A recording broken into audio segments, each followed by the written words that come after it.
இல்லைனா ஃபினான்ஷியல் ஃப்ரீடம்லாம் வந்து நான் ரொம்ப மிஸ் பண்ணியிருக்கேன். அந்த இண்டிபெண்டன்ஸ், அந்த கெரியர், நமக்குன்னு ஒரு ஸ்கெட்யூல். காலையில் 9:30 வரைக்கும் நான் ஃப்ரீ, 10:30க்கு ஐ எம் டூயிங் திஸ், 11:30க்கு ஐ வில் பி தேர். அந்த மாதிரி ஒரு ஸ்கெட்யூல் இல்லை, அதுக்கெல்லாம் வந்து நம்ம யூஸ் ஆகிட்டோம்னா அதெல்லாம் இல்லாமல் வந்து இருக்கவே முடியாது, இருக்க வேண்டிய அவசியம் இல்லை, இருக்கக்கூடாது. ஸோ பரத் கிட்ட சில டைம் இதெல்லாம் கேட்கவே மாட்டேன். நான் போயிட்டு இந்த நகை வாங்கலான் இருக்கேன், நீ என்கிட்ட சொல்லவே இல்லையே. நான் ஃபர்ஸ்ட் தாட் வந்து நான் எதுக்கு உங்ககிட்ட சொல்லணும், அதுதான் ஃபர்ஸ்ட் தாட் வரும்.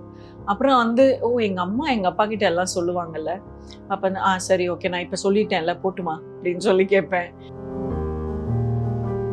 23ல குழந்தையும் பிறந்துடுது. ஸோ அனிருத் அழுதா நானும் கூட சேர்ந்து அழுவேன். ஏன்னா எனக்கு தெரியாது அது எதுக்கு அழுதுன்னு தெரியாது. பால் எனக்கு வந்து ஒரு 4 டிக் மார்க். பால் கொடுத்தாச்சா, டைப்பர் மாத்தியாச்சா, வயிறு வலிக்குதா, தண்ணி கொடுத்தாச்சா, இதுதான் 4 தான் தெரியும். 4க்கு மேல தெரியாது எனக்கு. ஸோ இந்த 4ம் டிக் மார்க்னா அப்ப எதுக்கு குழந்தை அழறதுன்னு எனக்கு தெரியாது.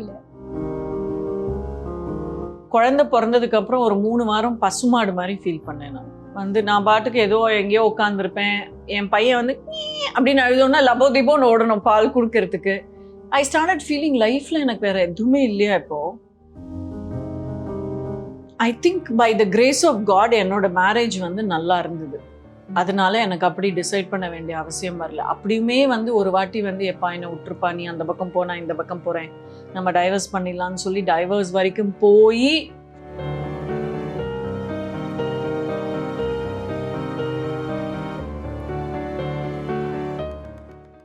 இப்போது புதிய அறிமுகம் ஆச்சி ஹோட்டல் சாம்பார் 50 கிராம் ரூபாய் 20 மட்டுமே. நடிச்சு ஒரு break, you got married at 22. எப்படி மேம் இருந்துச்சு? Like throughout the year you are working, back to back work பண்ணிக்கிட்டு இருந்தீங்க, ஒரு இண்டிபெண்டா இருக்கிறீங்க. அண்ட் அந்த மூமெண்ட்ல லைக் ரொம்ப சின்ன வயசுல கல்யாணம், ப்ரிப்பேர்டா இருந்தீங்களா? நம்மளோட கல்ச்சர்ல வந்து கல்யாணத்துக்கு யாருமே ப்ரிப்பேர் பண்றதே கிடையாது. இப்போ வந்து அப்ராட் எடுத்துட்டீங்கன்னா சின்ன வயசுலேயே நம்ம போய் தனியாக இருக்க சொல்லிடுவோம். 18, 19லேயே வந்து பசங்க தனியாக போயிடுவாங்க. அவங்களே காலேஜ் போய் சமைச்சு, பாத்திரம் தேய்ச்சு, துணி துவைச்சு, எவ்ரி திங் தேனும் இல்லை, A to Z தெரியும். எனக்கு ஒன்றுமே தெரியாது. பால் எடுத்து ஃப்ரிட்ஜில் வைக்கணும்னு கூட தெரியாது. ஸோ அவங்க சமைக்காரமாக ஒரு நாள் வரலன்னா அடுத்த நாள் வந்து என் வீடு வந்து நாரி கொட்டிடும். பிகாஸ் பால் எடுத்து உள்ளே வைக்கணும்னு தெரியாது. தயிர் வந்து ஒரு நைட்டு ஊற வச்சா போதும், ஒரு குத்தி ஊற வச்சா போதும்னு தெரியாது. அப்போ வந்து ஆண்டி தயிர் எடுத்து உள்ள வைக்கணுமா, நீங்க சொல்லவே இல்லையே அப்படின்னு சொல்லி கேட்பேன். அப்போ அவங்க வந்து யாருமா உங்களை இந்த வயசுல கல்யாணம் பண்ணி கொடுத்தாங்கன்னெல்லாம் வருத்தப்படுவாங்க அந்த சமைக்கிறவங்க. So I had to learn the hard way. 23ல குழந்தையும் பிறந்துடுது. ஸோ அனிருத் அழுதா நானும் கூட சேர்ந்து அழுவேன். ஏன்னா எனக்கு தெரியாது அது எதுக்கு அழுதுன்னு தெரியாது. பால் எனக்கு வந்து ஒரு 4 டிக் மார்க். பால் கொடுத்தாச்சா, டைப்பர் மாத்தியாச்சா, வயிறு வலிக்குதா, தண்ணி கொடுத்தாச்சா, இதுதான் 4 தான் தெரியும். 4க்கு மேல தெரியாது எனக்கு. ஸோ இந்த 4ம் டிக் மார்க்னா அப்போ எதுக்கு குழந்தை அழறதுன்னு எனக்கு தெரியாது. ஸோ அம்மா அழுதா நானும் அழுவேன். அப்புறம் அம்மாவுக்கு ஃபோன் அடிப்பேன், அம்மா அனிருத் அழறாம்மான்னு. அதுக்கேண்டி நீ அழற அப்படிம்பாங்க. இல்லை அவன் எதுக்கு அழறான்னு எனக்கு தெரியலம்மான்னு. அம்மா வந்து ஆஃபீஸ் எல்லாம் லீவ் போட்டு வருவாங்க. வந்து அவன் தூக்கத்தில் அழுதுருக்கான், அவனுக்கு தூங்க பண்ண தெரியாதானா, என்ன தூங்க பண்ணோம். அப்புறம் அம்மா வந்து சொல்லி கொடுப்பாங்க, லல்லபை வந்து சொல்லி தருவாங்க. அப்போ அதே மாதிரி வந்து காப்பி அடிச்சு தூங்க வைப்பேன் அனிருத்தை. அந்த மாதிரி I had to learn lot of things. So கல்யாணம்ங்கிறது வந்து ஈஸியாக அப்படியே வந்துடாது. இட் வில் நாட் பி ஏதோ காலம்பரை இருந்து பல் தேக்கிற மாதிரியான விஷயம்லாம் இல்லை. Mentally you need to be prepared, physically you need to be prepared, financially you need to be prepared. So எனக்கு வந்து ஒரு 2-3 இயர்ஸ் ஆச்சு அது உள்ள அப்படி ஈஸப் ஆகிறதுக்கு. ஸோ பரத் கிட்ட சில டைம் இதெல்லாம் கேட்கவே மாட்டேன். நான் போயிட்டு இந்த நகை வாங்கலான் இருக்கேன், நீ என்கிட்ட சொல்லவே இல்லையே. நான் ஃபர்ஸ்ட் தாட் வந்து நான் எதுக்கு உங்ககிட்ட சொல்லணும், அதுதான் ஃபர்ஸ்ட் தாட் வரும். அப்புறம் வந்து எங்கள் அம்மா எங்கள் அப்பா கிட்ட எல்லாம் சொல்லுவாங்கல்ல, அப்போ சரி ஓகே நான் இப்போ சொல்லிட்டேன்ல போட்டுமா அப்படின்னு சொல்லி கேட்பேன். ஸோ பரத் வந்து என்னோட 7 இயர்ஸ் பெரியவர். அவருக்கு வந்து பொறுமை அப்படின்னா பயங்கரமான பொறுமை பரத்துக்கு. ஸோ அவராக இருக்கிறதுனால என்னை மேனேஜ் பண்ணி கொண்டு போனாருன்னு நினைக்கிறேன். இல்லைன்னா தூக்கத்தில் யாராவது கல்லை தூக்கி தலையில் போட்டிருப்பாங்க. எனக்கு என்னால் முடியல இந்த பொண்ணு வச்சுட்டு அப்படின்னு சொல்லிட்டு. சண்டை வந்ததுன்னா பரத்தை வந்து இருங்க நான் எங்கள் அப்பாட்ட சொல்கிறேன் அப்படிலாம் சொல்லி மிரட்டுவேன்.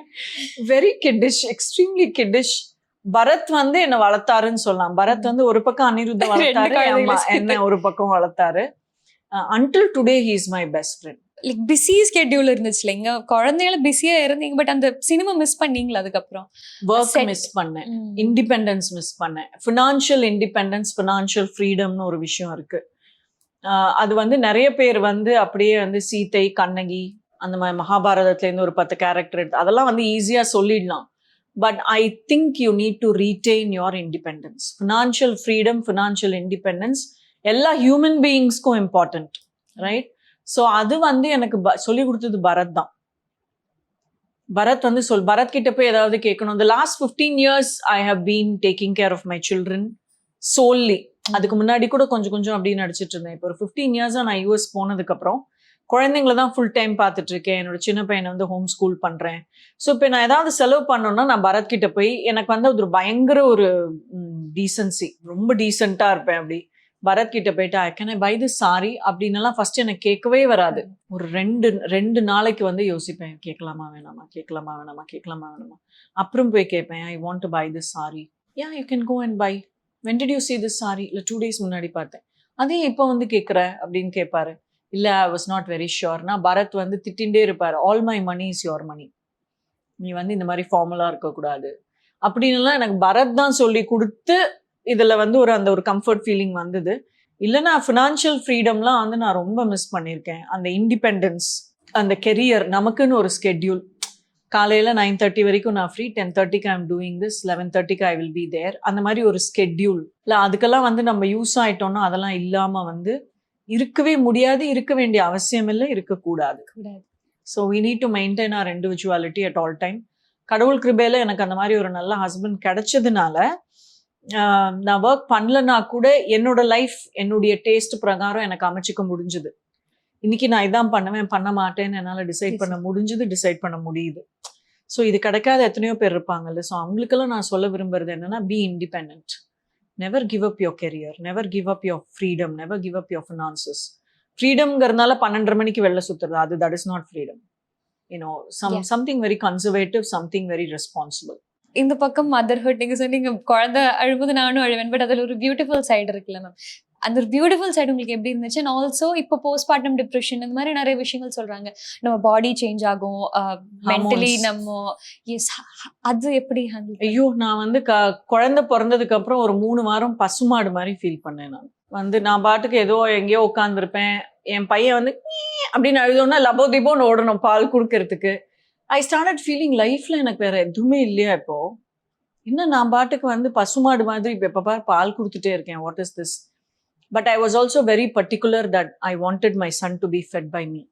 அந்த தாய்ப்பாலில் இருக்கிற அந்த புரத சத்து, அந்த ஆன்டி ஜெர்மிங், அந்த anti germ characteristics of breastfeeding, அதெல்லாம் என் குழந்தைக்கு வந்து கொடுக்கணும் அப்படின்னு சொல்லிட்டு எனக்கு வந்து ரொம்ப ஆசை.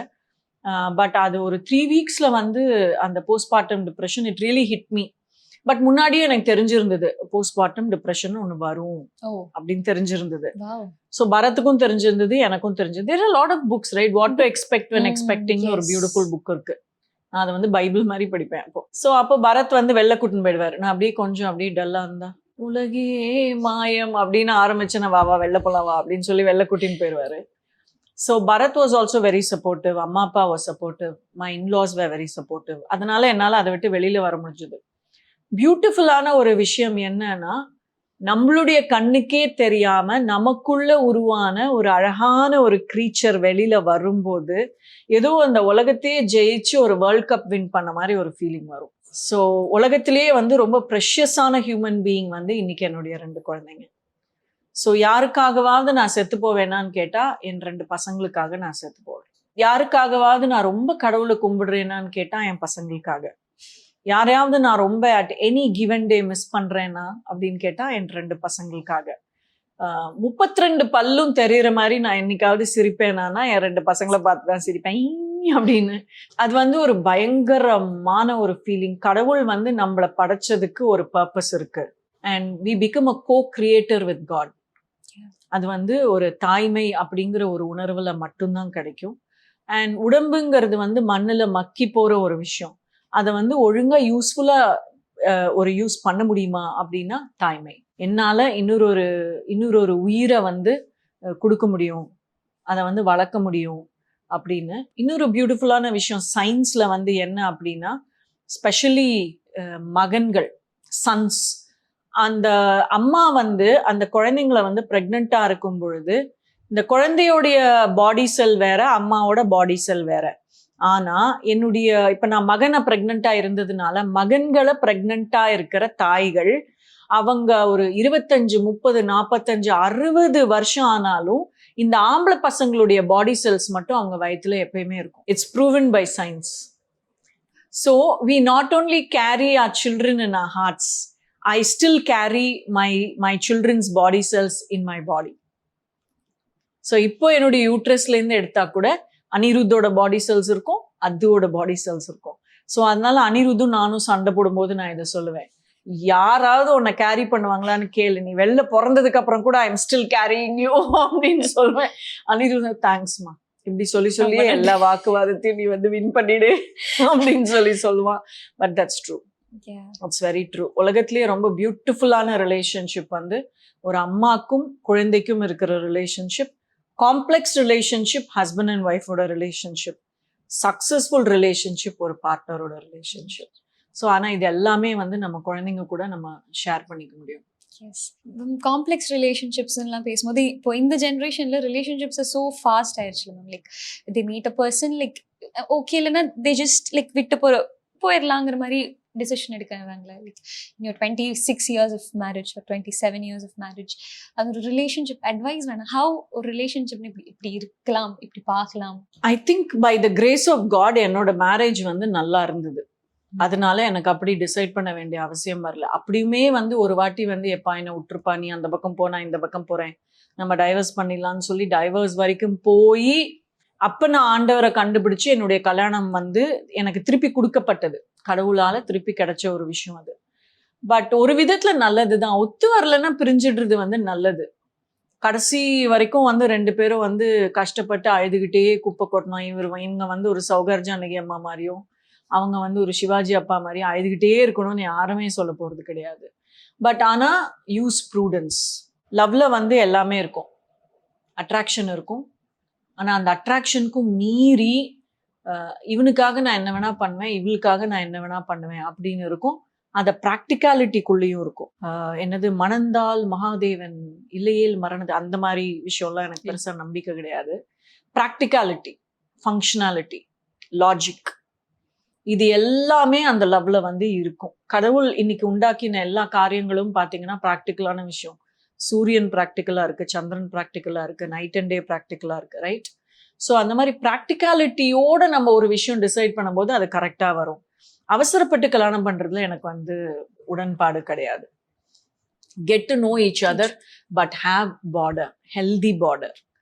இல்லை கெட் டு நோ ஈச் அதருங்கிறதுக்காக வந்து கெட்டிங் நோயிங்னு போய் ஒரு இடத்துல போய் நின்றுட்டு ஐயோ அவன் ஏமாத்திட்டான் இவன் ஏமாத்திட்டா அப்படின்னு அதுல ஒரு குழந்தை உண்டாயி அது அபார்ஷன்னு போய் இல்லை அது குழந்தைய பெற்று அடாப்ஷன் கொடுத்து எதுக்கு? உங்களுடைய தவறு வந்து குழந்தைகளை பாதிக்கிற அளவுக்கு நீங்க விடக்கூடாது. Then what kind of human being are you? நீங்க தப்பு பண்ணீங்க, அதுக்கு இங்க அந்த குழந்தைய தண்டிக்கிறீங்க. அபார்ஷனும் ஒரு தண்டனை, மரண தண்டனை, அந்த குழந்தைக்கு ஏன் கொடுக்குறீங்க? ஸோ அந்த அளவுக்கு போகாம you want to get to know a person, have healthy boundaries. அந்த பவுண்டரிஸ்குள்ள ஒருத்தர் நீங்க தெரிஞ்சுக்குங்க. அம்மா அப்பா கிட்டேருந்து மறைக்காதீங்க. அம்மா அப்பா எதிரிகள் கிடையாது, ரைட்? ஸோ அவங்க கிட்டேருந்து மறைக்காதீங்க. That is what I would say. And கல்யாணம்னு ஆயிடுச்சுன்னா எவ்வளோ தூரம் அட்ஜஸ்ட் பண்ண முடியுமோ அவ்வளோ தூரம் அட்ஜஸ்ட் பண்ணிப்போங்க.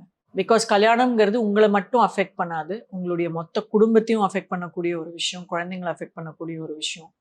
அப்படிலாம் பார்த்தா பரத் வந்து என்னை விட்டுட்டு போய் 25 வருஷம் ஆயிருக்கும், ரைட்? பட் பரத்தினுடைய பொறுமை, அவருடைய பொறுமையை நான் வந்து புரிஞ்சுக்கிட்டேன். And I respected it, I appreciated it. எனக்கு வந்து பொறுமை ரொம்ப கம்மி, அவருக்கு தான் பொறுமை ஜாஸ்தி. ஸோ இன்னைக்கு வந்து Bharath is my best friend. ஆனா அது நாங்க டைம் எடுத்து ஒருத்தர் புரிஞ்சுக்கிட்டதுனால தான் அந்த இடத்துக்கு எங்களால வர முடிஞ்சது. So take your time. Once you are married, you take your time and respect each other. Respect each other's body, respect each other's mind, respect each other's emotions and feelings. அந்த respect இல்லைன்னா கல்யாணமே பண்ணிக்காதீங்க. It's fine, it's okay. நான் I used to tell my mom, நம்ம ஒன்றும் ராஜ பரம்பரை கிடையாது, நாளைக்கு யாரு த்ரோன்ல உட்காருவாங்க அப்படின்னு எல்லாம் யோசிக்க வேண்டியதெல்லாம் இல்லவே இல்லை. So you think you're not ready for marriage, please do this good for yourself and for others. Don't get married. Just don't. இப்ப நிறைய பேர் அப்படிதான் கல்யாணம் எல்லாம் வேணாம், சந்தோஷம் தனியாவே ஆனா சந்தோஷம். ஒழுங்கா இருக்கணும், சந்தோஷமா இருக்கலாங்க. குஜால்ஸ் எல்லாம் பண்ணிலாம் சுத்த கூடாது. that's not healthy. அடுத்த ஒரு முக்கியமான பேச வேண்டிய விஷயம் மென்டல் ஹெல்த். நீங்க சொல்லியிருக்கீங்க நிறைய இடத்துல that you've been through depression, a phase of depression maybe. அந்த மென்டல் ஹெல்த் நம்ம ப்ராப்பரா ஹேண்டில் பண்ணணும், இந்த சிச்சுவேஷன் ப்ராப்பரா ஹேண்டில் பண்ணணும்ன்ற ஒரு ஸ்டெபிலிட்டி இருக்குல்ல மேம் நம்ம மனசுல. How did you gain that? When No, my depression was not clinical.